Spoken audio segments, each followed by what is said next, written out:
La population de tigres sauvages enregistre sa première hausse en plus d'un siècle.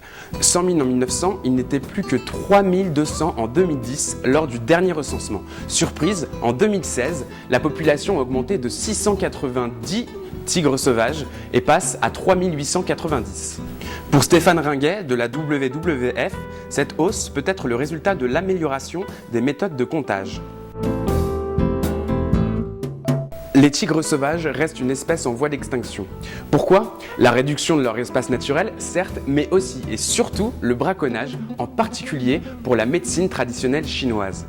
Vieille de plus de 3000 ans, cette médecine est de plus en plus populaire en Europe. Certaines de ces traditions sont à l'origine de la disparition d'espèces en voie d'extinction. Prenons le tigre. Il est présent dans 13 pays asiatiques. Sa population aurait augmenté dans 4 pays, la Russie, l'Inde, le Népal et le Bhoutan. 4 pays où la médecine traditionnelle chinoise n'est presque pas pratiquée. Si l'on prend la Chine, l'Indonésie, le Vietnam ou le Cambodge, la tendance est tout autre. Le Cambodge ne compte plus aucun tigre depuis cette année, là où la Chine n'en compte que 10 contre 4000 dans les années 1940.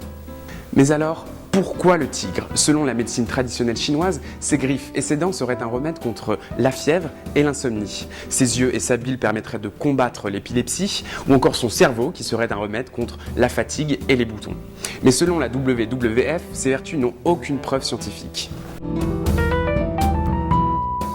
La Chine compte entre 5 et 6 000 tigres en captivité.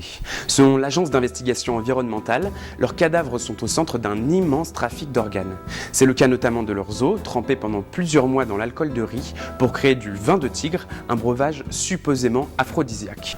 Le tigre n'est pas la seule espèce en voie d'extinction victime de la médecine traditionnelle chinoise. Ours noir, antilope saïga, concombre de mer, hippocampe, toutes ces espèces sont tuées pour leurs supposées vertus médicinales. L'autre grande victime, le rhinocéros, est traqué pour ses cornes. Celles-ci valent plus cher que l'or ou l'héroïne, alors qu'elles ne sont constituées que d'une simple protéine, la kératine, présente dans les ongles et les cheveux d'un homme. Si la Chine a officiellement interdit ce commerce en 1993, il n'en est rien dans les faits.